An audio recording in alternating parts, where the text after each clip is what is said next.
간 잠언서 6장 6절로부터 11절에 있는 말씀 가지고 개미에게 지혜를 얻으라 하는 제목으로 말씀을 선포합니다. 세상 만물 가운데는 무엇 때문에 하나님께서 저런 것들을 창조하셨을까 할 정도로 우리의 상식으로는 도저히 이해되지 않는 것들이 많습니다. 이를테면은 여름철만 되면 극성을 부리며 우리의 피를 빨아먹는 모기, 한 번 물리면 가려워 잠을 지새울 수밖에 없고 심지어는 질병까지 옮기는 모기, 아예 박멸해 버릴 수는 없을까 하는 생각이 드니 이런 모기가 참으로 얼마나 귀찮은지 모릅니다. 그러나 이런 모기가 대자연은 물론이요 우리 인간에게 유익한 면도 있다고 합니다. 예를 들면 모기의 한 종류인 촌모기는 카카오꽃의 유일한 수분자라고 합니다.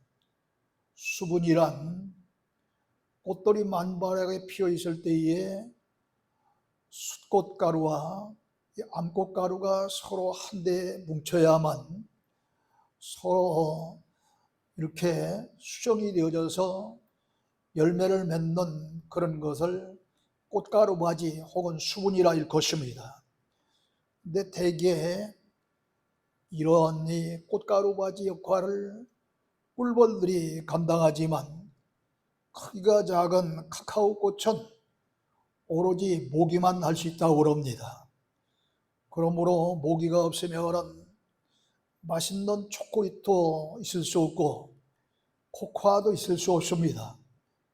왜냐하면 이 초콜릿이나 코코아가 카카오꽃을 통해서 열매를 맺는 그러한 그 열매에서 추출되어지기 때문입니다. 또 모기는 그 밖에도 조개, 그 밖에 오페리 등 이러한 그 조류, 또 여러 그 생선 종류의 그 어류, 또 이 파충류 등의 먹이가 되어서 우리 인간에게 유익을 주는 면도 많다는 것입니다. 성경에 보면은 생물을 예로 들어 배우라는 그런 교훈의 말씀이 여러 곳에 있는데, 이를테면은 마태복음 6장 26절에 보면 공중의 새를 보라, 심지도 않고 거두지도 않고 창고에 모아들이지도 않는데 하늘 아버지께서 기르시나니 너희는 이것들보다 귀하지 아니하 하시면서 이렇게 공중에 나는 새를 들어서 우리에게 먹고 마실 것을 염려하지 말라고 말씀하십니다. 그리고 32절로 33절에 가면은 이러한 그 먹고 마실 것을 구하는 것은 다 이방인들이 구하는 것이며 너희는 하늘 아버지께서 이 모든 것이 너희에게 있어야 할 줄을 아시느니라. 그런즉 너희 모든 먼저 그의 나라와 그의 의를 구하라.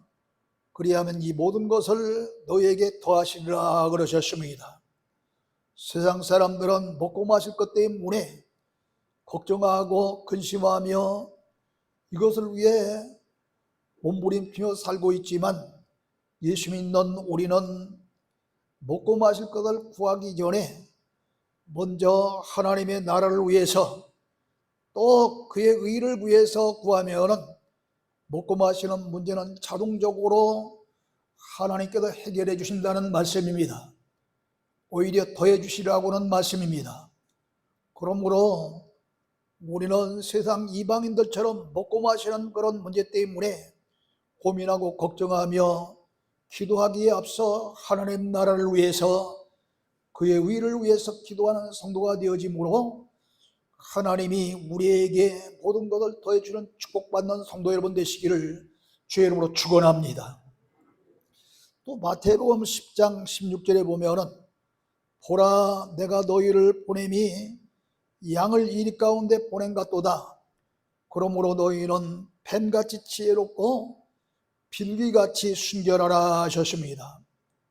예수님께서 12제자 외에 70인 제자가 또 있는데 이 70인 제자들을 전도하러 보내는데 이 전도의 현장, 이 세상은 마치 이리떼들이 울거리는 그런 세상과 같다는 겁니다. 그런 이리는 얼마나 사나운 동물입니까? 바로 이런 이리와 같은 이 세상에 양과 같이 순한 너희들을 보내는데 잘못하면은 해를 받을 수 있고 또 먹힘을 당할 수도 있지 않겠습니까? 하지만 이런 이리 가운데에 양 같은 너희를 보내노니 지혜로운 그런 뱀같이 지혜를 발휘하고 비둘기같이 순결한 그런 삶을 살라고 당부하셨던 것입니다. 오늘 본문에도 개미를 들어서 교훈의 말씀을 주십니다. 여러분, 개미에게 물려보셨어요?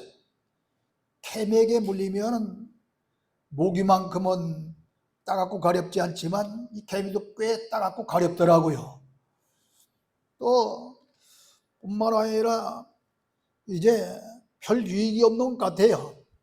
그런데도 잠언 기자 솔로몬은 게으른 자여 개미에게서 지혜를 얻으라고 말씀하고 있습니다. 개미의 생태를 주의 깊게 살펴보면 개미 중에는 건축가 개미들이 있어서 개미집을 짓는데 이 개미집은 이 굴과 같은 그런 개미집이요. 그런 개미집을 짓는 건축가 개미들이 따로 있다는 거예요. 그리고 그 집이 허술해지거나 무너지면은 수리하는 리모델링을 감당하는 또 이 집수리만 감당하는 그런 개미가 있다는 거예요.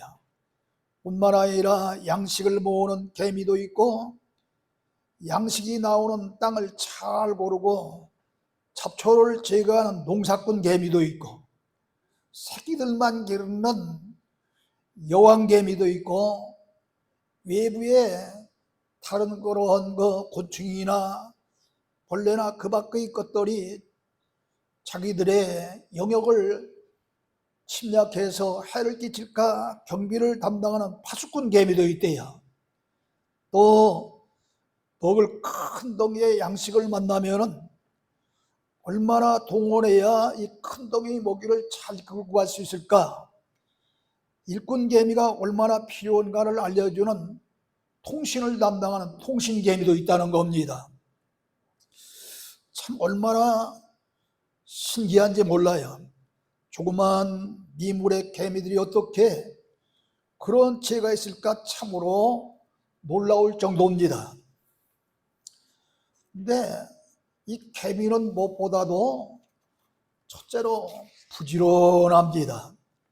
7절로 8절에 보면은 개미는 두령도 없고 감독자도 없고 통치자도 없으되 먹을 것을 여름 동안에 예비하며 추 때에 양식을 모으느니라 그랬습니다.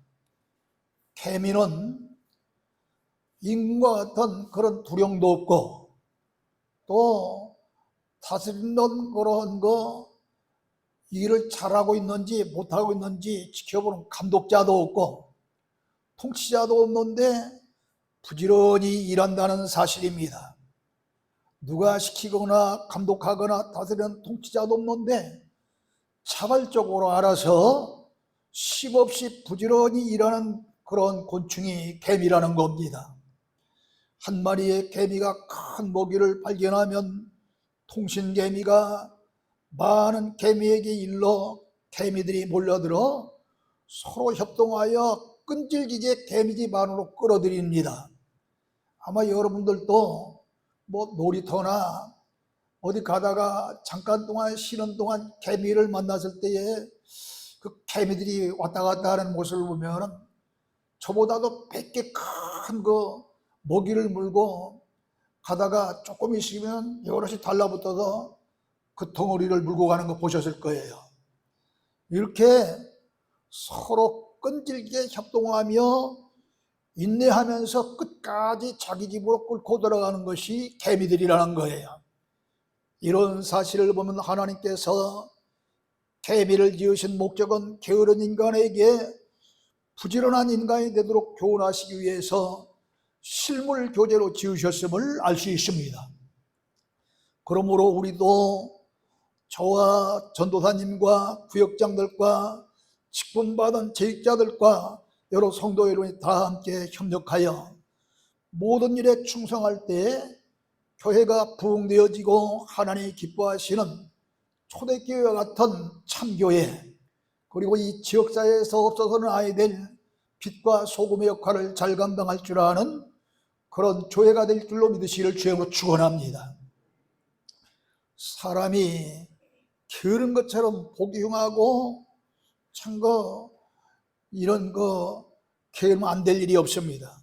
잠언서 10장 26절에 보면은 그러기에 게으른 자는 그 부리는 사람에게 마치 이에 식초 같고 눈에 연기 같으니라 그랬습니다. 여러분, 이 식초도 음식물에 적당히 넣어야지 아주 시키신 그런 식초가 이에 다 버리면은 얼마나 힘들고 어려운지 몰라요. 또 눈에 연기가 들어가 봐요. 참을 수 있습니까? 고통받지요. 그러므로 이렇게 게으른 사람은 그를 부리는 그런 주인이나 이 상전에게 해를 끼치는 사람이 된다는 거예요. 그리고 잠언서 26장 13절에 보면 게으른 자는 길에 사자가 있다, 거리에 사자가 있다 하느니라 그랬습니다. 그 이야기는 길에 사자가 있고 길거리마다 사자가 있어서 무서워 못 간다고 핑계대는 거잖아요. 그리고 게으른 사람은 핑계거리가 많다는 겁니다. 농부가 게으르면 추때에 추수할 곡식이 없습니다. 장사꾼이 게으르면 수입이 없습니다. 회사원이 게으르면 그가 나간 회사가 잘 될 리 없고 그도 역시 언젠가는 잘리는 실직자가 되고 말 것입니다. 군인이 게으르면 적에게 패할 수밖에 없습니다. 여러분, 저 티에무젯 근방에서 보초를 쓰는 그런 초병들이 왜 목이 날아갑니까? 이 졸다가 목이 날아가는 것 아니에요? 잠자다가 날아가는 거 아니에요? 이와 같이 졸며 잠자는 그런 게으른 자들은 여러 가지 모양으로 실수할 수밖에 없고 패할 수밖에 없고 결국은 넘어질 수밖에 없다는 겁니다. 그런데 이런 세상적인 면뿐만 아니라 신앙적인 면에서도 똑같습니다. 게을러서 예배 시간이나 기도 시간을 지키지 못하고 빠지면 우리를 쓰러뜨리려고 덤벼드는 오는 사자같이 두루 찾아다니는 이 원수마귀에게 먹힐 수밖에 없는, 삼킴을 당할 수밖에 없는 그런 사람이 되고 만다는 겁니다. 왜 그럴까요? 베드로전서 5장 8절에 보면은 근신하라 깨어라 너희 대적 마귀가 우는 사자같이 두루다니며 삼킬 자를 찾나니 너희는 믿음을 굳게 하여 그를 대적하라는 그런 말씀이 있습니다. 그러므로 우는 사자같이 삼킬 자를 찾아다니는 이 원수 마귀는 다른 사람이 아니라 믿음이 굳건하지 못한, 믿음이 연약한 사람들을 찾아서 그를 쓰러뜨리고 넘어뜨리기 위해서 이렇게 찾아다닌다는 겁니다. 그러므로 게으르지 말고 부지런히 예배 시간마다 참석하여 성령의 검인, 말씀의 검인, 이런 능력의 말씀을 받고 기도 시간마다 하나님 앞에 기도하고 또 여러 번 어디서든지 무시로 이제 기도함으로 말미암아 영역의 근원인 성령으로 무장하여야 믿음을 굳건히 할 수 있고 원수 마귀와의 싸움에서 승리할 줄 믿으시기를 주님으로 축원합니다. 그러므로 예수 믿는 믿음의 성도의 승리는 말씀과 기도로 무장한 성도입니다. 여러분, 저 며칠 전에 제가 한 10년도 넘어온 것 같은데요, 새벽마다 이렇게 집회를 갔던 그런 대원교라고 하는 교회가 있어요. 목동에 있는데. 근데 제가 언젠가 얘기한 것 같아요, 그 얘기는. 같은 그런 건물에 교회가 둘이 있어가지고 오라는 데 갔더니 아니에요. 그냥 올라갔다 몇 번 하다가 아무래도 이거 잘못될 것 같아서 전화를 했더니 한 칸만 더 올라라. 그래 갔더니 한 칸 더 올라가니까 대원교회가 있어서 일주일 동안, 그것도 겨울인 것 같아요, 겨울에 다녔는데, 그 교회 목사님이 저 총신대학원 62회입니다. 근데 총신대학원 62회 졸업생 가운데에 부산에 가면 수영록교회라고 제일 큰 교회가 있는데 정필도 목사님이 그 교회를 심우하셨습니다. 개척하고 심우하셨어요. 그래서 부산 그런 시내에서 제일 큰 교회일 뿐만 아니라 또 부산을 성시화하고 세계복음화에 앞장서서 엄청난 그런 큰 일을 많이 하신 그런 그 목사님인데요, 그 목사님이 이제 얼마나 큰 일을 감당했는지, 그 목사님이 참 유명한 목사님이었는데 원체 한역에 코로나 때에 코로나를 못 이기고 돌아가셨습니다. 그래서 이 김상곤 목사님이 중심이 되어져서 이 헐떡고개라고 하는 그런 책을 냈더라고요. 그 책을 저한테 김상곤 목사님 주셔서 읽어보니까 헐떡고개가 저 때만 해도 없었어요. 근데 그 이전에 방배동에서 사당동에 있는 총신대를 가려면은 높은 고개를 넘는데 그때 배도 고프고 힘도 들고 오니까 얼마나 힘들게 헐떡거리며 다녔는지 몰라도 그게 헐떡고개래요. 그래서 책 이름이 헐떡고개야, 헐떡고개. 이런 헐떡고개라고 하는 그런 책을 냈는데 참고 많은 목사님들이 집필을 하셨어요.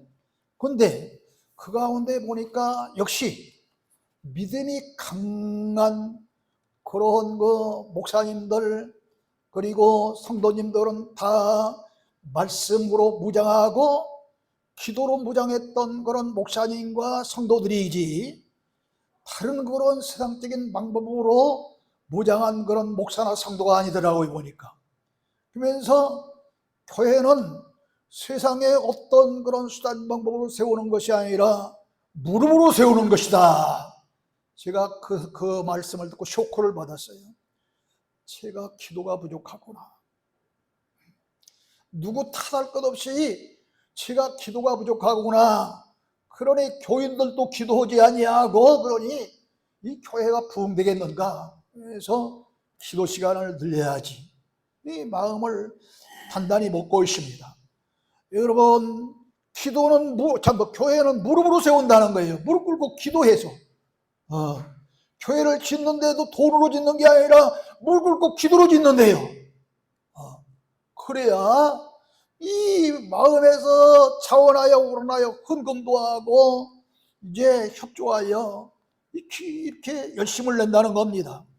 그럼 여러분, 이제 이런 큰 교회들이 그냥 된 것이 아니라 말씀으로 무장한 성도들 그리고 기도로 무장한 성도들 그리고 그렇게 인도한 목사님들이 있었기 때문에 그런 교회를 이룬 줄로 믿고, 우리도 예배 시간마다 꼭 참석해서 능력의 말씀을 받으시기를 주님으로 축원합니다.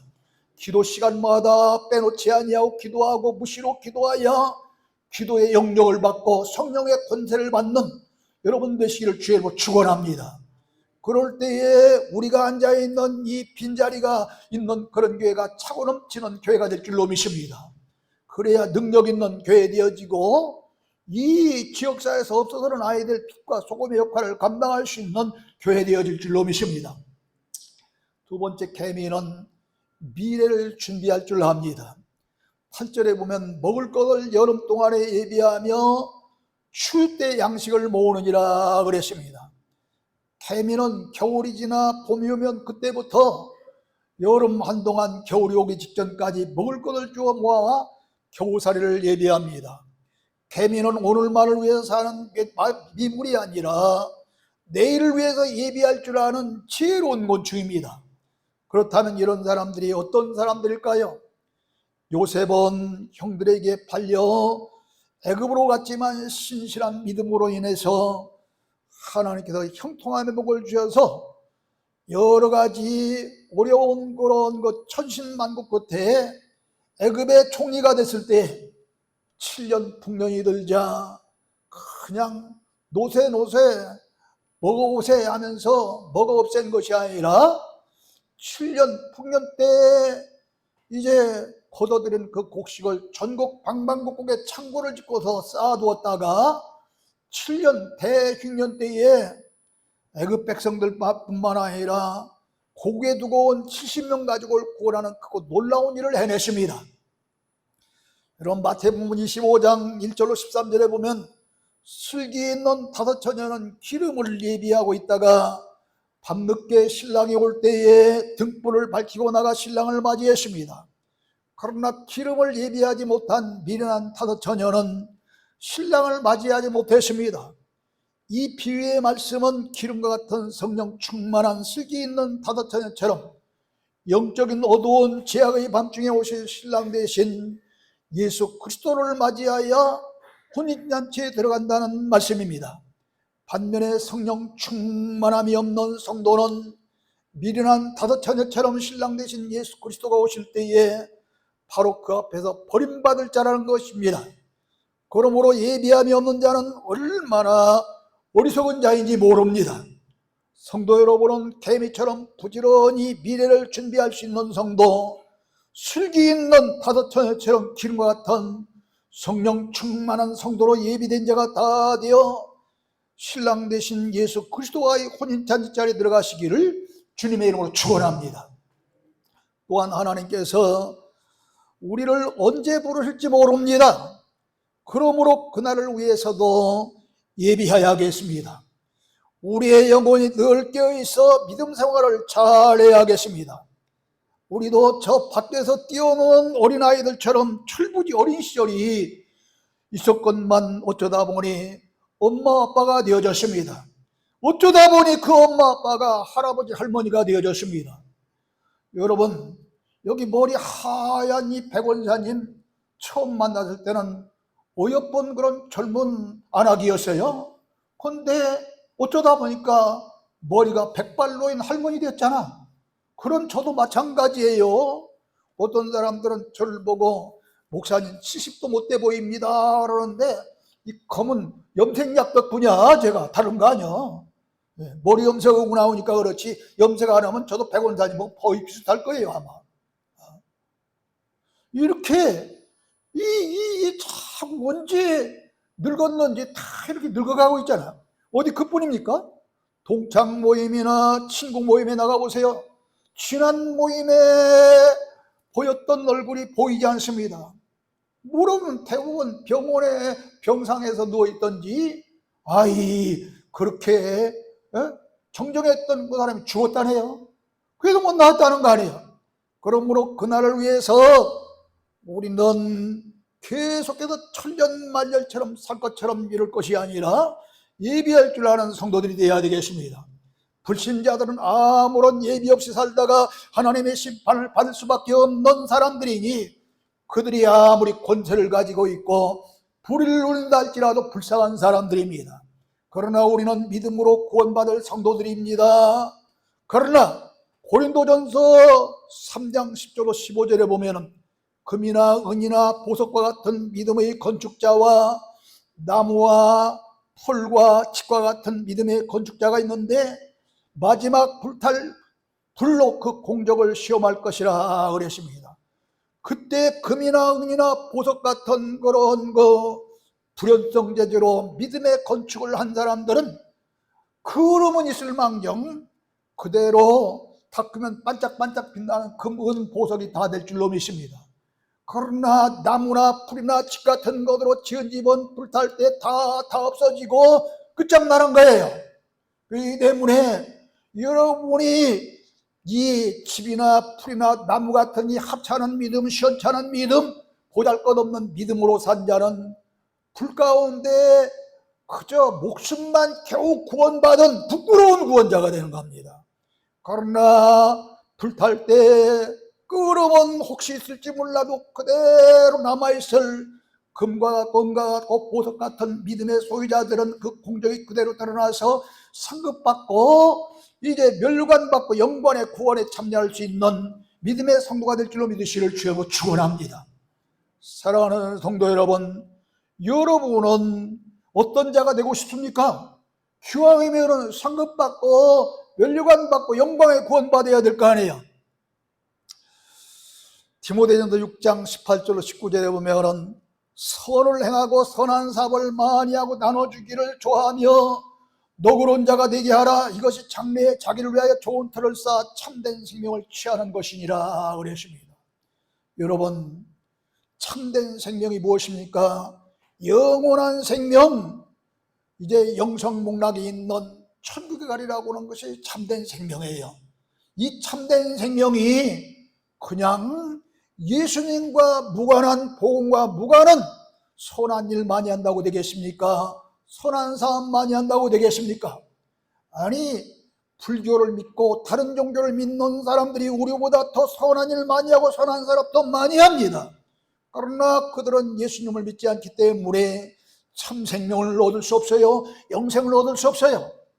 그러나 우리는 예수 믿는 성도들이기 때문에 히브리서 13장 16절에 보면 오직 선을 행과 서로 나눠주기를 잊지 말라. 하나님이 이 같은 제사를 기뻐하시느니라 그랬습니다. 예수 믿는 성도이기 때문에 지금 이 시간 복음이 여러분에게 나눠지듯이 선한 사업도 선한 일도 복음과 연결되어져서 나눠주는 그 일이 될 때 하나님이 기뻐하시는 제사가 되어지고 영생과 무관한 것이 아니라 연결되어지는 축복받는 성도가 될 줄로 믿으시기를 주의 축원합니다. 세 번째로 게으른 자여 어느 때까지 눕겠느냐고 이야기하고 있습니다. 9절 보세요. 게으른 자여 네가 어느 때까지 누워있겠느냐, 네가 어느 때 잠이 깨어 일어나겠느냐 그랬습니다. 게으른 자는 그 마음속에 깊이 뿌리 박은 타성 때문에 잠자는 자 같아서 각성도 없고 결심도 없고 결단도 내리지 못하고 늘 새로워지기를 원치 않습니다. 이런 자에게는 책망이 필요합니다. 그러기에 9절에서 언제까지 누워있겠으며 언제 잠에서 깨어나겠느냐 하면서 책망을 한 줄 믿습니다. 이렇게 책망하실 때 회개하고 새로워져야 합니다. 우리 인간의 힘으로는 힘들지 모르지만 스가랴서 4장 6절에 보면 이는 힘으로 되지 아니하며 능으로 되지 아니하고 오직 나의 힘으로 되느니라 했으니 성령 충만 받는 그런 믿음의 성도가 되어지면은 이제 하나님 앞에 게으름을 피우며 잠자던 그런 사람들도 게으름에서 깨어나게 되고 졸고 잠자는 그런 영적 잠에서 깨어나는 그런 사람이 되어져서 하나님 앞에 죄일하는데도 부지런한 사람이 될 줄로 믿습니다. 여러분, 잠들면 호흡만 있을 뿐이지 죽은 자와 똑같아서 잠자는 시간에 무슨 일을 하는지 전혀 모르잖아요. 그렇기 때문에 이 잠자는 시간에 누가 말을 해야 할지 몰라요. 이처럼 영적인 잠도 마찬가지입니다. 우리가 깊이 영적으로 신앙적으로 잠들어 있으면 악한 원수마귀가 우리를 해하려고 쓰러뜨리려고 합니다. 그러므로 깊은 잠에서 어서 빨리 깨어나야 될 줄로 믿으시기를 바랍니다. 네 번째로 계속해서 졸며 자는 그런 사람들의 결과가 어떤 것인가, 오늘 성경은 10절로 11절에 이렇게 말씀하고 있습니다. 좀 더 자자, 좀 더 졸자, 손을 모으고 좀 더 누워있자 하면 네 평등의 강도가 좋으며 네 곤핍이 군사같이 이르라 그랬습니다. 더 졸고 자자는 말은 조금만 더 미루자는 이야기입니다. 연기하자는 말입니다. 게으른 자는 그렇게 졸고 잠자다가 시간과 정력과 재산을 낭비하기 때문에 그에게 오는 빈궁과 궁핍을 막을 길이 없는 것입니다. 강도가 언제 오리라고 예고하고 오는 강도가 하십니까? 6.25 전쟁을 일으켰던 북한의 저 북괴들이 남침을 언제 어느 시에 할 테니까 준비하라고 했습니까? 갑자기 이제 70여 년 전 갑자기 불법 남침한 거 아니에요. 새벽에 4시에. 이렇게 게으른 자는 졸며 자는 자와 같이 가난이 어쩔 수 없이 군사같이 임한다는 것입니다. 창세기서 3장 19절에 보면은 하나님께서 하나님의 금령을 어긴 아담에게 이르시기를 내가 흙으로 돌아갈 때까지 얼굴에 땀을 흘려야 먹을 것이니라 그랬습니다. 뿐만 아닙니다. 데살로니가후서 3장 10절에 보면 사도 바울도 누구든지 일하기 싫거든 먹지도 말게 하라 그랬습니다. 게으르지 말고 개미같이 부지런히 하라는 말씀입니다. 사랑하는 성도 여러분, 하나님께서는 게을러 일하기 싫어하는 사람을 가장 싫어하십니다. 그러므로 개미를 보고 지혜를 얻으라고 말씀하신 줄로 믿습니다. 이 말씀을 육적인 말씀으로만 받을 것이 아니라 영적인 말씀으로 받아 게을러 예배 참석하기를 부지런히 하지 아니하고 꽃감 빼먹듯 빼먹는 사람들, 이제 기도하지 않는 그런 사람들을 향해서 더 이상 게으름 피지 말고 말씀으로 무장하라, 기도로 무장하라는 얘기예요. 그리하여 능력받고 주의 권능 받아서 우리를 쓰러뜨리고 넘어뜨리려고 하는 악한 원수마귀와 싸워 승리하라는 말씀인 줄로 믿습니다. 그러므로 이제부터 게으른 그런 영적 잠에서 깨어나기를 바랍니다. 영적 졸음에서 깨어나기를 바랍니다. 부지런한 성도들 여러분 되시기를 주의로 축원합니다. 그리고 주님이 오실 때에 언제 어느 날 오신다고 예고하리라고 오시지 않았어요. 언제 오실지 모릅니다. 그러기에 신랑 되신 예수님이 오실 때에 저 슬기 있는 5 처녀가 기름을 들고 밝히 등불을 쏘았고 한밤중에 오는 그 신랑을 맞이해 결혼잔치에 들어갔듯이 최악의 어두운 한밤중에 오시는 신랑 되신 예수님, 우리들도 진리의 성령불을 밝히 켜들고 나가서 맞이할 수 있는 여러분 되어지고, 맞이하는 으로 끝나지 말고 혼인잔치에 들어가서 예수 그리스도의 진정한 신부가 되어야 될 줄로 믿습니다. 지금 우리는 예수 그리스도의 신부감이라고 하는 약혼자에 불과한 것이 예수님의 신부가 아니에요. 지금은 예수님이 오실 때에 잔치자리에 들어가서 이 웨딩홀에 들어가서 결혼식을 거행하여 예수님의 신부가 되는 것이지 그냥 신부가 아니에요. 우리가 뭐 신랑 대신 예수께서 오실 때 하는 그 찬송 부르니까 우리가 지금 신부인 줄로 아는데 우리는 신부감이에요. 신부감. 이 신부감, 약혼자는 언제 파혼당할지 몰라. 잘못하면은. 요즘 토요일 날마다 주일 날마다 8시 조금 넘으면 KBS2에서 진짜가 나타났다든가 뭐 그런 거 나오던데, 거기 보니까 이게 진짜가 어느 것이 진짜가 될지 모르겠지만 이제 이 가짜가 얼마나 설칩니까 지금. 오늘 우리는 이제 아직은 진짜가 아니라니까. 진짜가 되려고 몸부림치고 있는 그런 과정인데, 만약에 잘못돼 보세요. 우리는 파혼당하고 맙니다. 파혼당하여 창피당하고 파혼당하여 주님 면전에서 쫓겨난 자가 아니라 반드시 기름으로 충만했던 슬기 있는 5 처녀처럼 영적인 어두운 캄캄한 밤에 다시 오실 신랑 되신 예수 그리스도를 진리의 성령불을 밝히 들고 나가서 이제 혼인잔치에 들어갈 수 있는 여러분이 다 되어서 영원한 하늘나라에 영생날 누리면서 살아갈 수 있는 귀한 성도는 다 되시기를 주님의 이름으로 축원합니다. 하나님 아버지 은혜를 감사합니다. 오늘 우리는 무엇 때문에